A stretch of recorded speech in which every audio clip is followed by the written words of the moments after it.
Amateurs de sport aquatique ou simples curieux, ils sont venus nombreux à la piscine de Chauny. Pour la deuxième année, le complexe ouvre ses portes à la découverte et l'initiation. Ce soir, c'est la nuit d'eau. C'est ça ? Ouais, merci. Et on y est allé l'année dernière, c'était vraiment sympa. Donc cette année, on recommence. Il y a de la plongée, il y a de l'apnée. On fait ça avec les enfants et on part moins bête. On va essayer de faire le maximum d'activités possibles. La plongée, ça change de la natation basique en fait. C'est plus intéressant, on n'a pas l'occasion de le faire souvent.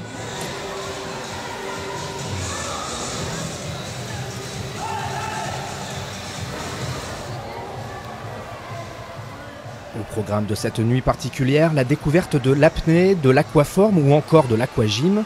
Après 10 minutes d'initiation à la plongée, Charlie est particulièrement enthousiasmé. On a l'impression de vivre sous l'eau en fin de compte. C'est un autre monde, c'est très agréable. Faire de la plongée en piscine, ça surprend beaucoup de monde. Quand on dit oui, je fais de la plongée, où ?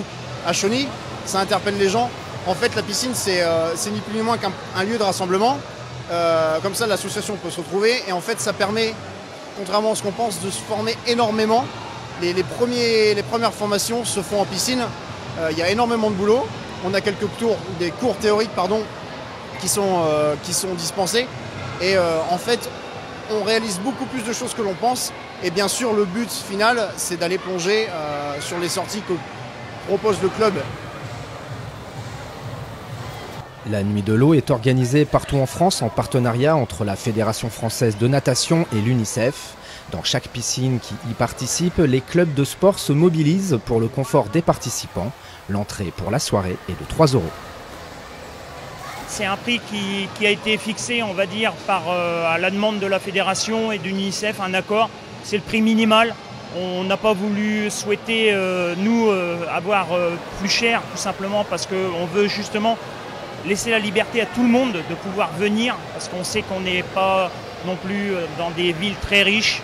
Donc on essaye vraiment de pouvoir donner tout le monde de pouvoir venir.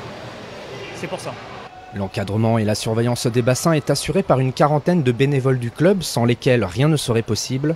La recette de la soirée, elle, est entièrement reversée à l'UNICEF pour venir en aide aux enfants d'Haïti. Il y a un lien fort entre l'utilisation de l'eau qu'il y a ici et puis le rôle de l'eau au quotidien dans ces pays où elle est moins accessible. Donc pour la santé, également pour l'hygiène, pour le confort de vie. Haïti, c'est un pays qui souffre d'une épidémie de choléra depuis 2010, où il y a un vrai problème d'accès à l'eau potable. Et donc voilà, c'est pour ça que les fonds sont consacrés à cette cause. L'objectif étant que d'ici quelques années, peut-être d'ici 2020, il y ait éradication du choléra dans ce pays. Organisée depuis 2008, la Nuit de l'eau est un événement majeur du calendrier de l'UNICEF.